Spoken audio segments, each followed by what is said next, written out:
Welcome to the Late Night Show. Hope everything is okay. Hope everything is all right. I'm your host, Andrew Dick.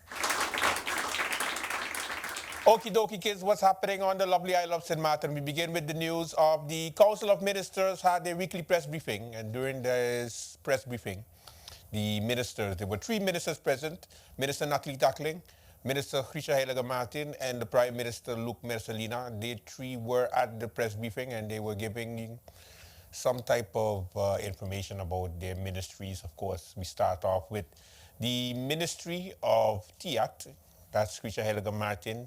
She had some announcements to make today during the Council of Ministers press briefing. Let's go to it.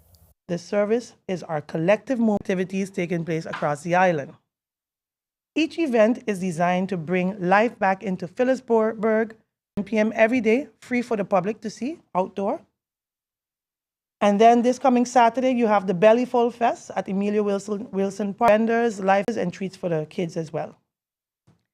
And then you have Christmas in the Park, which is also Emilia Wilson Park, Christmas Under the Suns with vendors, not Emilia Wilson Park, it's going to be right here by Pondfield Village, hosted by Koiman. TIAT regulates and issues licenses. The broader traffic infrastructure and enforcement responsibility falls under VROMI and Justice.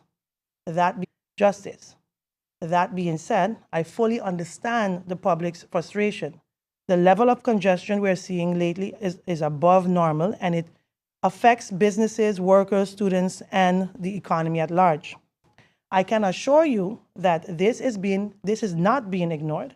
All 3 ministries, VROMI, Justice, and TIAT, are actively working on a possible short-term relief measure while also preparing a long-term traffic management strategy. For next year, we're exploring the pilot initiative during the low season, to help ease pressure points, and more details will be shared once that is finalized. As TIAT, our role is to support these solutions where needed, including through regulatory adjustments and the work we are already doing on transportation reform. Now, with respect to crime, I must address an issue that concerns the entire country. The recent wave of robberies affecting Phillipsburg, supermarkets, individuals, and most alarming, the weapon. You're traumatizing workers, frightening visitors, weakening investors' confidence, and directly endangering. Many of you are struggling, jobless, and trying to find your way without guidance or opportunity. But taking from others is not the answer. When you rob a business or hotel, you're not only putting your own future at risk, you're taking food from everyone else's table and weakening the very economy this island depends on. And the truth is, when tourism stops coming, it's over for St. Martin. Not just for the government, not just for the businesses, but for all of us, including you and your families. You are capable of more. You are capable of more. You deserve better. And this island needs you to better. And this island needs you to rise, not fall. To the business community, although it pains me to take additional precautions, although it pains me to say it, remain vigilant during opening and closing hours. This is not your fault, but protecting your staff, those who are genuinely seeking a chance to work and turn their lives around. Many of them simply, where it is safe and practical to do so, I urge you to be open to providing employment opportunities. Sometimes a job, a routine, or a sense of purpose can be the difference between losing a young person and saving one. We will have to start somewhere. I too wholeheartedly want to curb this alone. It takes a village to protect St. Martin. That was the Deputy Prime Minister, Krisha Heyliger, Minister of TIAT. They're speaking at the Council of Ministers press briefing. Now, the Minister of Justice, Natalie Tackling, made some announcement also. Scooters will no longer be allowed in Phillipsburg, at least Front Street and some parts of Back Street. Yeah, I believe so. She made an announcement during the Council of Ministers press briefing. Take a look. I too, of course, want to echo Minister of Tiat's statements when it comes to, our gratitude for having gone through successfully a hurricane season. We saw that some within our region were not as fortunate as us, and we have to continue, I think, to give thanks for being spared another year. We're closing out another eventful year together, a year filled with progress, challenges, and important steps forward in the justice chain. December is always a special time for our island, and families gather, friends connect. Thousands of visitors arrive to enjoy the beauty and warmth of St. Martin. And the season brings great opportunity, but it also calls for increased vigilance, responsible planning, and community cooperation to ensure that everyone, both residents and visitors alike, remain safe. As we move through this high traffic period, it's important that I update the public on safety measures that are already in effect. The police force of St. Martin, in collaboration with the Ministry of Romi, has activated a series of traffic and public order measures through ministerial decrees signed by my person. These measures include 2 targeted public order efforts aimed at creating a safer and more organized environment during one of the busiest times of the year. The first being the restriction of scooters and motorcycles in the front and back street. We've seen an increased use of scooters and motorcycles as a fast getaway method in violent robberies, particularly targeting businesses in the Philipsburg shopping area, increasing the risk to public safety and complicating effective enforcement by the police. To reduce those risks, front and back street will remain closed to motor vehicles on 2 wheels from Monday through Saturday from 8 a.m. to 6:30 p.m. This also applies on public holidays and on late-night shopping events for the duration of any extended opening hours. In addition, Front Street at the Voga Street intersection will be closed in the westbound direction for all vehicles to strengthen traffic control and support enforcement on the ground. Clear traffic signage will be in place at the relevant access points so that residents, visitors, and drivers can follow the rules safely and without any confusion. Residents living in these areas are encouraged to plan accordingly, as access may be limited during those specific times. Secondly, persistent complaints have been received from the tourism sector, the port, and visitors about people approaching tourists in an aggressive or intimidating way and offering services without the required permits, particularly at key arrival points. This negatively affects public order, visitor safety, and our country's reputation.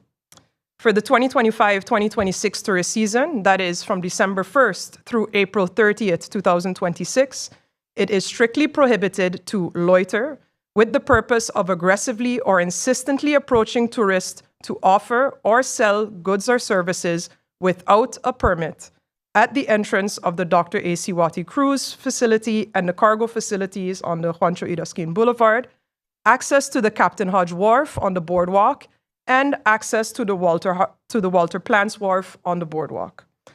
This includes, for example, unpermitted offers relating to vehicle rentals, tours or excursions, braiding, massages, or similar services when done without authorization and in a manner that disrupts order or pressures our visitors. Heightened officer visibility will be in Simpson Bay and Maho will continue to help manage the increased nightlife and tourism activity. Parking enforcement remains active throughout the season. Vehicles in no parking zones, especially in Philipsburg, you remain subject to towing. These measures are not meant to punish lawful business.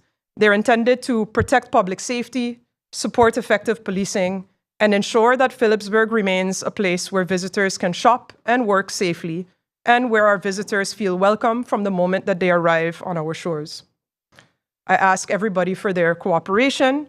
Please respect the restrictions, obey the signs, and more importantly, listen to the instructions of the officers on the ground. As we enter the busy event season, I wish to remind all promoters, venue owners, and entertainers that event permits are mandatory under the General Police Ordinance, the APK. No public event may take place without a valid permit issued by the Minister of Justice.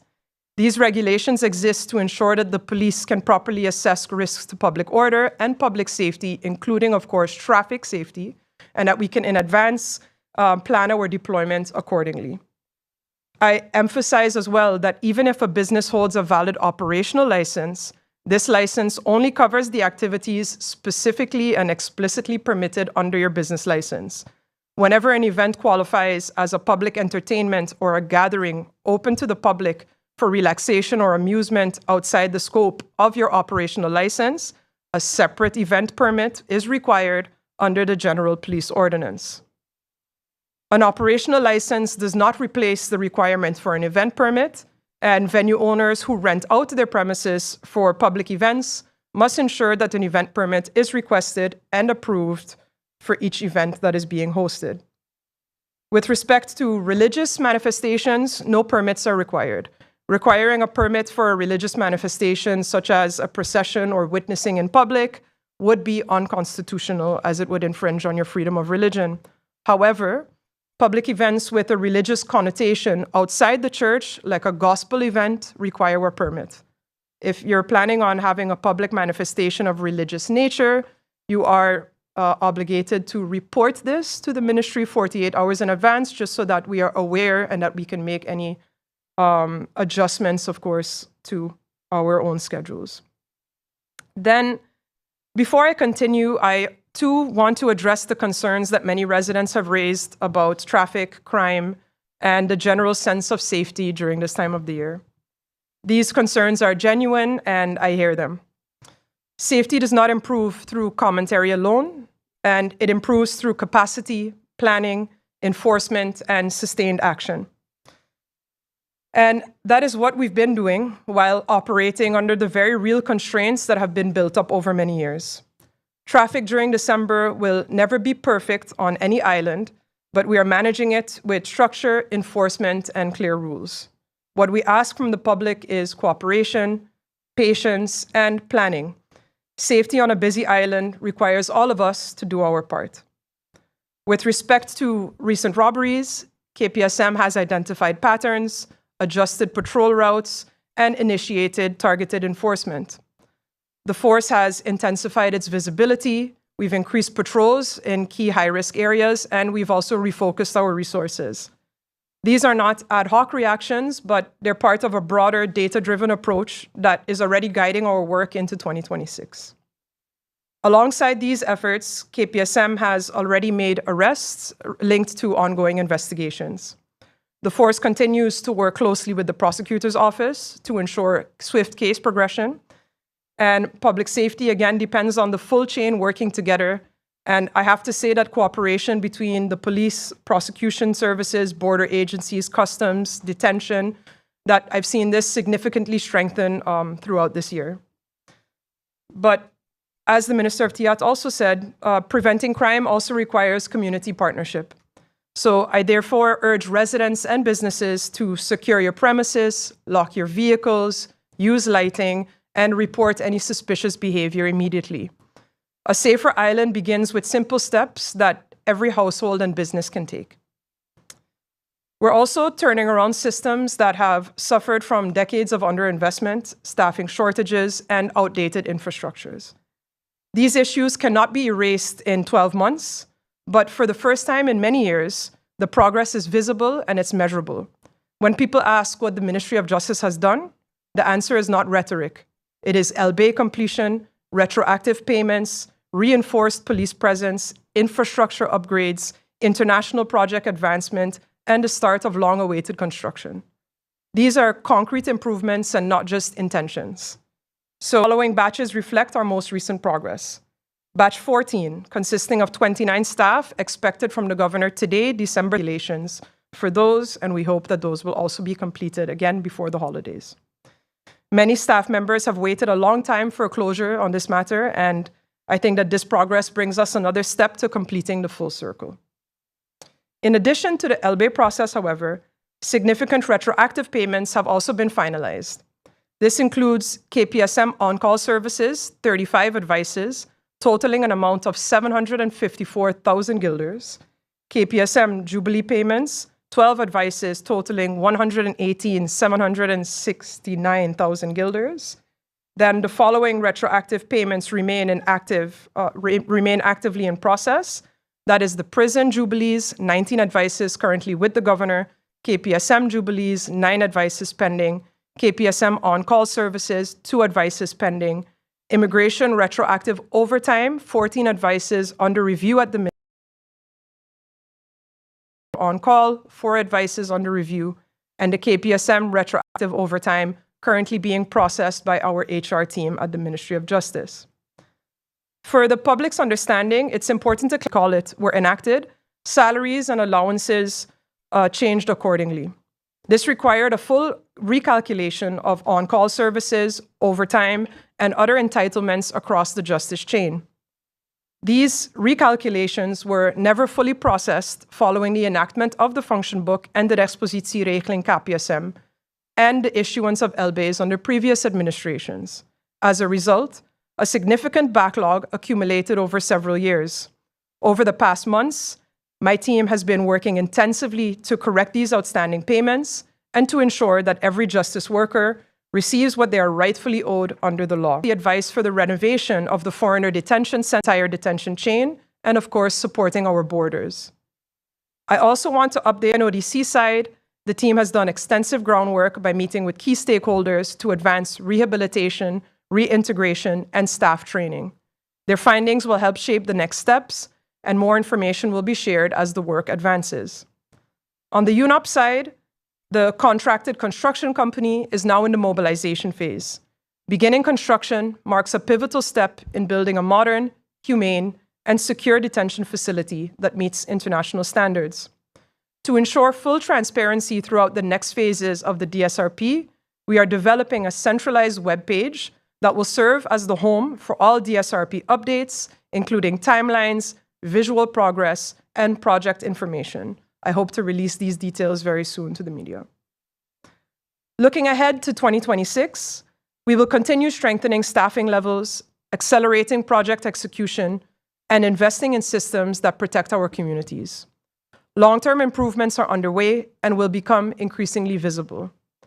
As we enter the final stretch of 2025, I want to thank the people of St. Martin, our justice personnel, and our partners across every ministry and agency, both locally and internationally. Your resilience, collaboration, and commitment have carried us through a year of meaningful progress. I encourage every family to enjoy the season safely, look out for one another, take note of the safety measures that are in place, and I want to assure you that this ministry, and especially this minister, is not standing still. We're moving, we're building, we're correcting, and we're strengthening every part of the justice chain. You deserve nothing less, and I will continue to deliver. Thank you. Time for a commercial break. When we come back, more late night. Stay with us.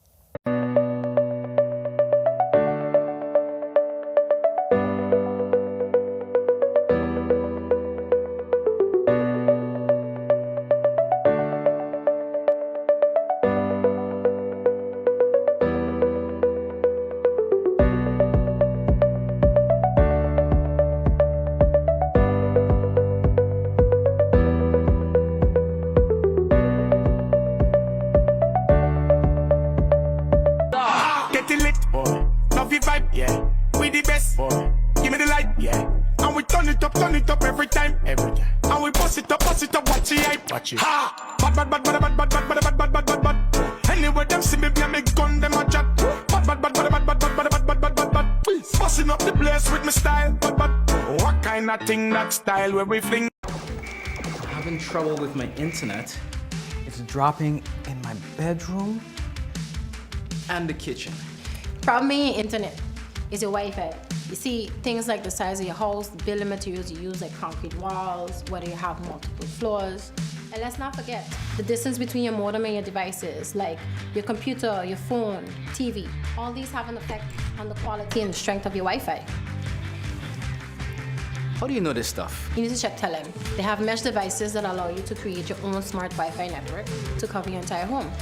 It's a few small devices working together like a team to cover your entire house with strong Wi-Fi signal. Super easy. Here, I get one from Telem today.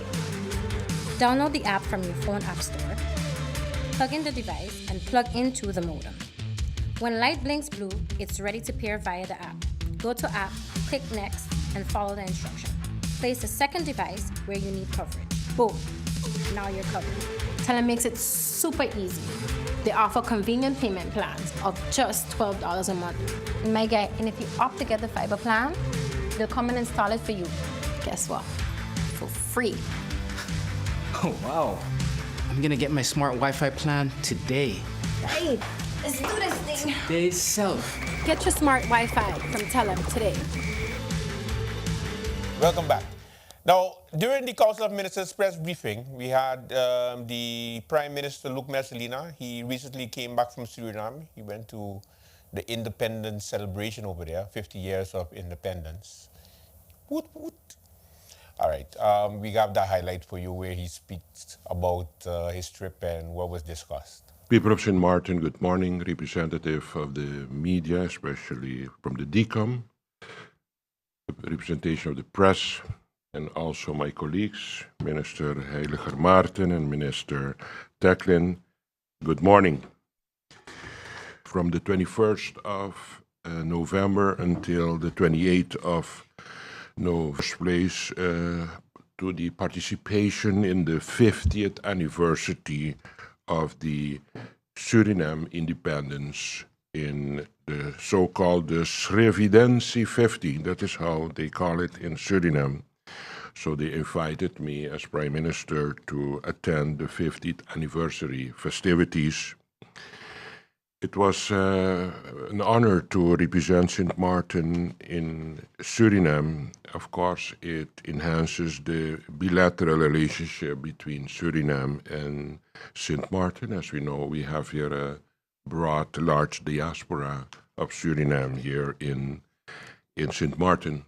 Further, we have been exploring cooperation. Next to my visit, I made use of that opportunity to see how we could explore cooperation in food security, health, energy, commerce, and aviation.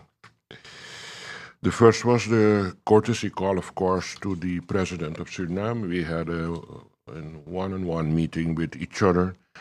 In this case, I met the President of Suriname, Her Excellency Jennifer Geerling-Siemens, and we had, of course, our discussion to actually strengthen our working relationship on economic level and see how we can expand Caribbean cooperation in climate resilience, energy transition, and of course trade, realizing that still we are being threatened by the tariff war of the United States. So it obliges us to see other alternative ways for us to secure our trade towards St. Martin. I also made use of that opportunity to engage with the business community of Suriname. I met also with the Chamber of Commerce of Suriname. In that I had the opportunity to discuss the possibilities of a private sector partnership with St. Martin, see if we can cooperate with each other on the level of tourism, and also see how we can actually engage more the small and middle enterprises towards our economy in St. Martin. I also had a visit to the port of Suriname. It was nice to see how they manage their port, their harbor in Suriname. I looked into their I got some insights into their logistics, their supply chain management, and port operations. And of course, you always get incentives and ideas to improve your own port here in St. Martin. I also had the opportunity from government to government to meet the Minister of Foreign Affairs of Suriname, of course, in a dialogue to enhance our structural cooperation with each other. And I also met with the Minister of Agriculture, Husbandry and Fishery. And in that, we also included the potential of agricultural training and support for St. Martin. And of course, see my background of health. Although I'm the Prime Minister, I made use of that opportunity to have a one-on-one visit with the Minister of Health of Suriname. In the first place, I wanted to thank him for all the professional that is helping us here in our healthcare. As you know, we have a lot of nurses, medical professionals assisting us here in our healthcare, also in our hospital. And we were looking into possibility to have more an exchange program, especially on health level, to assist St. Martin.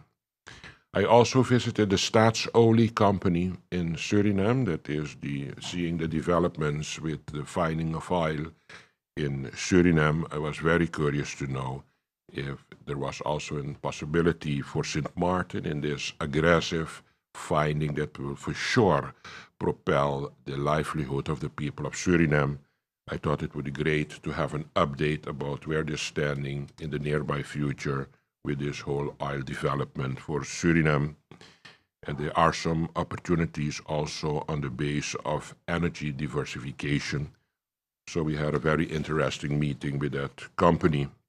And of course, after discussing with the Minister of TIAD, Minister Heyliger, we agreed upon that I will make use of that opportunity to sit with Suriname Airways to see if we can have a possibility of connectivity with Suriname Airways to St. Martin, of course in the context of enhancing regional air connectivity and potential also commercial alignment with St. Martin. It was further very interesting to be part of this 50th anniversary of independence of Suriname. We had, of course, the extraordinary session of the National Assembly that I attended, of course, to be present for the military parade, and of course, the official reception and the cultural program that had food security, especially on an island, is very important for us, very critical and serious with our food security. Health cooperation, I discussed it already, trade and logistics, aviation connectivity with the Suriname Airways, energy transition, and regional diplomatic partnership, of course. I want to make use of this opportunity to thank the people of Suriname, the diaspora here in St. Martin of Suriname, for their friendliness. I was very impressed with their friendliness, with their hospitality, and of course the quality of food that they offer you in Suriname there. I have to really compliment Surinamese with their kitchen. Believe me, it's impressive how good these people eat in Suriname. So once more, people of Suriname living in St. Martin, being one of us, thank you for your friendship, hospitality, and your great food.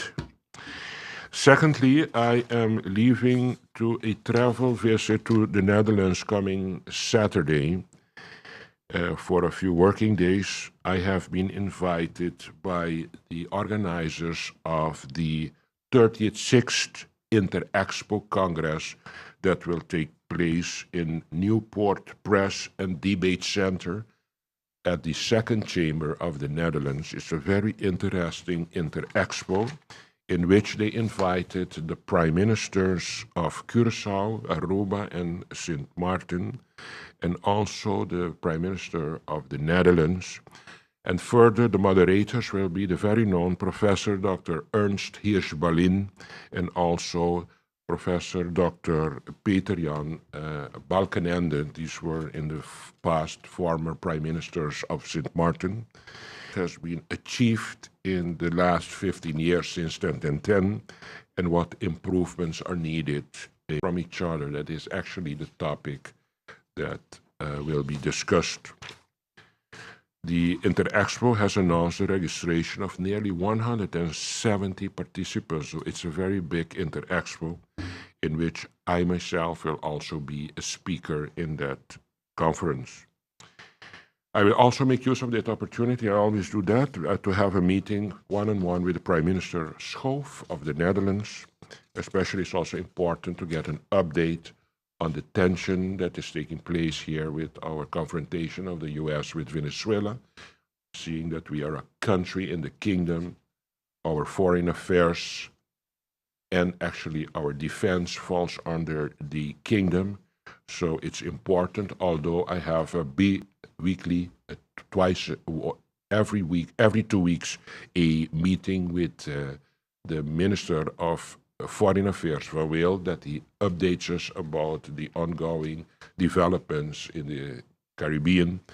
I still will make use of this opportunity to discuss once more with the Prime Minister of the Netherlands, about the ongoing tensions in the Caribbean, especially between the United States and Venezuela.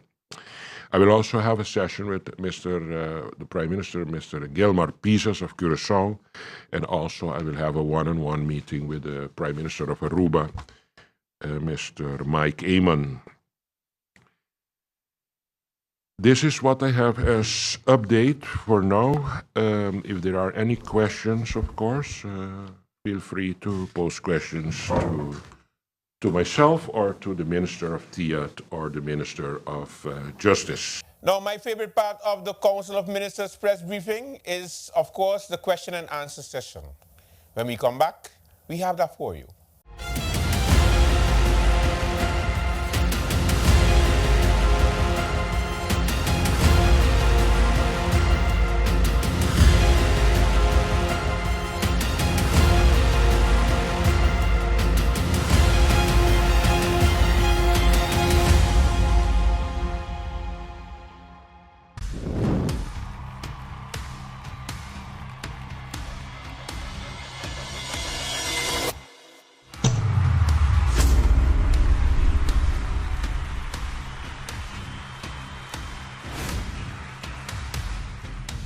A new day begins.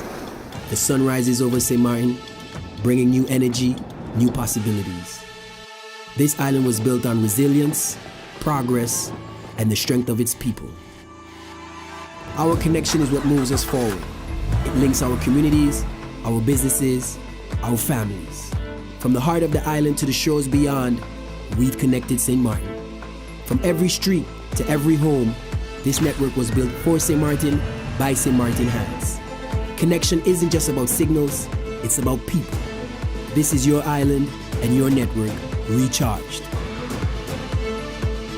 Proudly local, we're here for today, tomorrow, and every milestone ahead.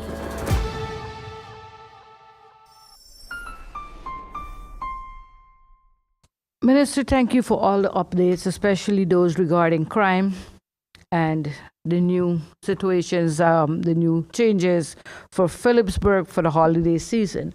But I was expecting you as Minister responsible for justice to give us some information on the allegations of a cabinet staff with no medical qualification that is involved in the underground administering and sale of illegal peptide, which is of the pharmaceutical laws of the country, also known as retoritide, is not approved for use.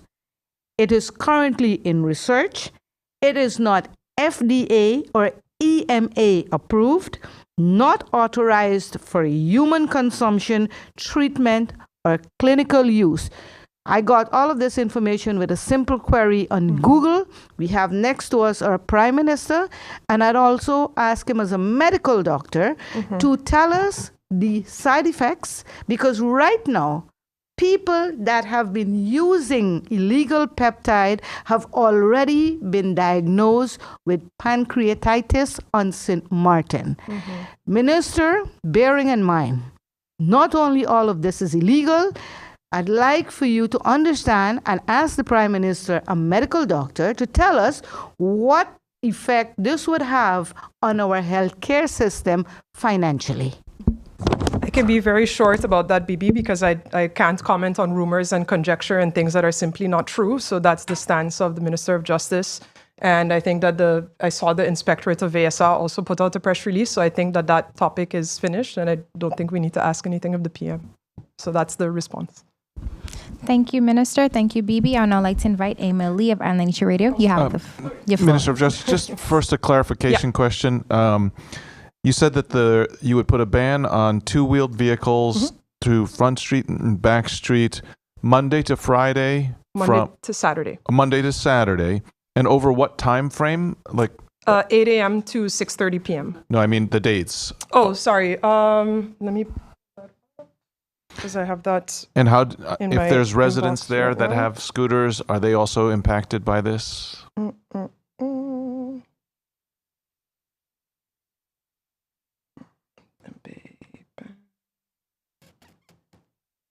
Here we go. Let me pull this up for you just to check the period of time. Yeah, these for now it's again just during the season. There's no explicit So does that time frame mentioned.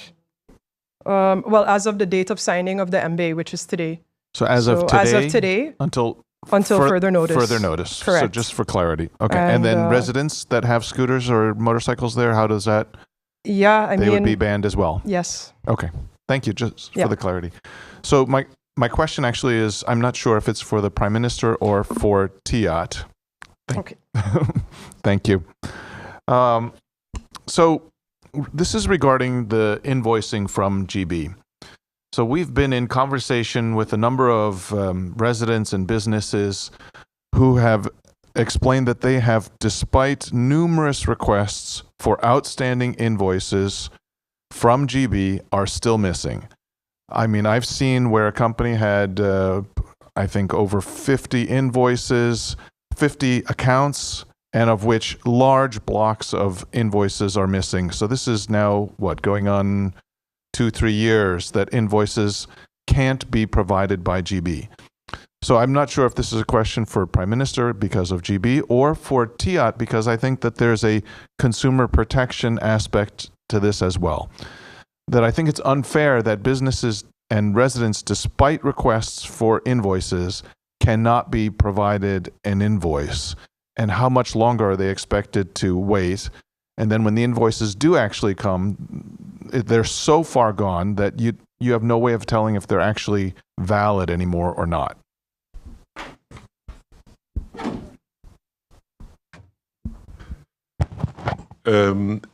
Mr. Lee, I have been hearing those statements also outside there.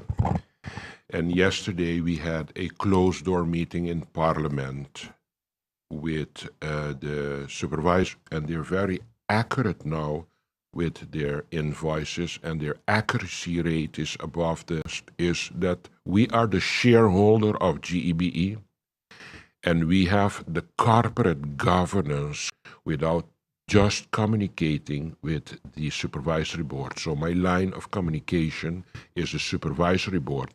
The supervisory board then has the task to communicate it with the managerial board. And sometimes that's very frustrating for me because with my character, I am very hands-on. I am very hands-on with problems. But as long as that's the way we hear it on the street, we have as shareholders, as government, the task. Whatever we attend their holders as government, the task. Whatever we attend them on, and we have to continue putting them on, and we have to continue putting pressure and stay in good communication, because our common target is, of course, to improve the service to the consumers, being the people of St. Martin. So just for clarification, Prime Minister, I have account numbers and I can provide you information. That 97% accuracy claim is nowhere near correct. Please send them for me. So I will send it to you so that it is no longer hearsay, but then factual. Yes. But then it goes to the second part of my question, which is that I understand your relationship with GB, but from a consumer protection point of view, how reasonable is it that consumers go years, literally, without being able to receive an accurate bill, and how are you then expecting them to hold funds to be able to pay it when they finally do receive it, if they ever receive it? Thank you for that question, Emil. You're laughing at me. Yeah, tag. Two things. Consumer protection. That's something that the Ministry of TIAT is busy working on, establishing a utility, so BTPU. That law right now is with the it's with the legal affairs. So those are the two items with the consumer and regulating a utility. Those two are going to be hopefully presented legal affairs. So I understand that, but nonetheless, what can a consumer do now who has not received bills for 2 years? I understand you're waiting for a law. That's your long-term perspective. But on the short term, consumers have made requests to GB, so what is their recourse? I remember on multiple meetings, more than one or two occasions, we did mention this to the board. management team accountable and review this. All we can do as shareholder is, again, bring these concerns to the board. It's unfortunate, but that's it. That's all we can do at this point in time. Thank you, Minister. Prime Minister. We have had a discussion in the past about this already. It is not for nothing that I have requested the board to resign. This is the other part of the answer. Secondly, concerning the tariffs, we are busy, as the Minister of TIAT said already, that we are busy with the establishment of the legal framework for BTP that has already been decided on, that they're going to be the regulator for the electricity tariffs for Country St. Martin. We are so far already that we mandated the BTP to become the regulator for the utility tariffs for St. Martin. That's one. And secondly, we already have the draft Landsverordening, the national ordinance in draft already made, and it's presented now to JZNW, and I am expecting in the coming 2 weeks for sure to have the correct definitive feedback from JZNW on the draft legislation framework to establish the BTP as the authority, as a regulator for the utility tariffs. Once that is received by us from JZNW, it's going to be handled in the Council of Ministers. And once the Council of Ministers approve it, it's going to be sent to the Raad van Advies, the Council of Advice. And once the Council of Advice approves it, it's going to go to Parliament because it's a law, it's a Landsverordening, it's a national ordinance. And then once Parliament approves it, it will be actually at that moment ratified, and then we move from there. And then Country St. Martin has an official legal regulator for the tariffs. That is nowadays, the last days we're seeing a lot about, we need in the guiding of this tariff, the sustainable relief for the people. These are articles that are coming up today again in the newspaper. They are actually pressing on sustainability of relief. And the sustainability of relief is to have a regulator that at the end of the day is going to tell GB, as the Prime Minister have been saying for a while already, your prices are too high, your tariff is too high. As you know, I have done the analysis through a report of BTP.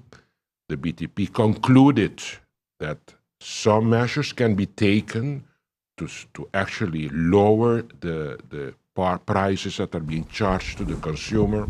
As you all know, the supervisory board was completely resistant to the advices.